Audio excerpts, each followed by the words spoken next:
ఓం గురుభ్యో నమః. అసలు ఒక చిన్న కాన్సెప్ట్ చెప్దాం అనుకుంటున్నాను. మన శరీరాన్ని నడిపిస్తుంది ప్రాణశక్తి. అంటే ప్రాణం ఉంటేనే కదా శరీరం బతుకుతుందో, లేదంటే లేదు కదా. ఆ శరీరంకి అసలు ఎందుకు రోగాలు వస్తాయి? మానసిక ఆందోళనలు, ఒత్తిళ్ళు ఎందుకు వస్తున్నాయి? దుఃఖం ఎందుకు కలుగుతుంది? దానివల్ల జ్ఞాపక శక్తి, ఏకాగ్రత, బుద్ధి కుశలత ఇవన్నీ పెంచుకోవడం ఎలా? మన తినే ఆహారం ద్వారా వచ్చే యొక్క ఈ శక్తి కన్నా ప్రకృతి ద్వారా వచ్చే యొక్క ప్రాణశక్తి ఆధారం ఎందుకు?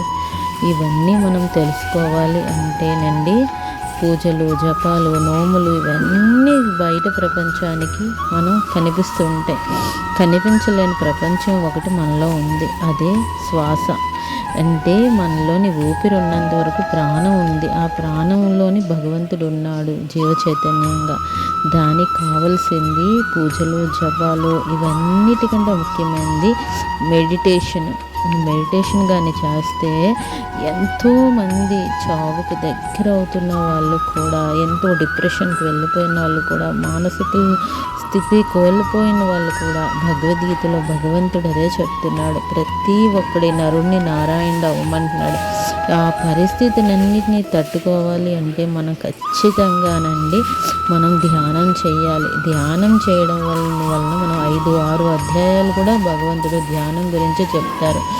ఎందుకంటే ఈ ధ్యానం ప్రస్తుత కాలంలో డబ్బు అని పడిపోతున్నారు, కానీ అసలు జీవితం ఎందుకు బతుకుతున్నాము అని ఒకసారి ఆలోచిస్తే అప్పుడు ఈ యొక్క డిప్రెషన్లో ఉన్నవాళ్ళు కానీ, ఈ యొక్క మానసిక వేదనలో ఉన్నవాళ్ళు కానీ అందరూ కూడా మామూలుగా వచ్చి పాత మనం ఉన్నప్పుడు యొక్క ఆలోచన స్థితి, ఇప్పుడు భగవద్గీత నేర్చుకున్న తర్వాత వచ్చిన ఆలోచన స్థితి మొత్తం మారిపోతుంటుంది. మనం ఎందుకు వచ్చాము, ఈ జీవితం ఎందుకు బతుకుతున్నామో వేరే వాళ్ళ గురించి కాదు అన్నది అర్థమయ్యి చక్కటైన ఆలోచన వచ్చి 10 మందికి మనం బతకడానికి 10 మందికి ఎందుకు ఉపయోగపడుతున్నాము అన్నది అర్థమవుతుంది. ఒక మనిషి బతకడానికి భూమి మీదకి వచ్చాము అంటే అది 10 మందికి ఉపయోగపడడానికే అయి ఉండాలండి, కానీ 10 మందిని బాధపడడానికి ఎప్పుడూ కాదండి. అది ఎప్పుడు మనం గుర్తుపెట్టుకోవాలి. మెడిటేషన్ అనేది చాలా చాలా ఎన్నో సమస్యలకి అది ఒక ట్యాబ్లెట్ లాంటిది, అది నిజంగా చెప్పాలంటే. అందుకని ప్రతి ఒక్కరు ఎవరిని వాళ్ళు తెలుసుకోవాలి, ఎవరిని వాళ్ళు ఉద్ధరించుకోవాలి. సుఖ దుఃఖాలు రెండింటినీ సమానంగా చూసుకోమని చెప్పేసి కృష్ణ భగవానుడు చెప్తున్నాడు.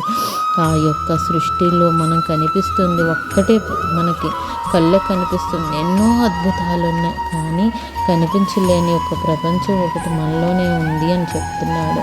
అది రమణ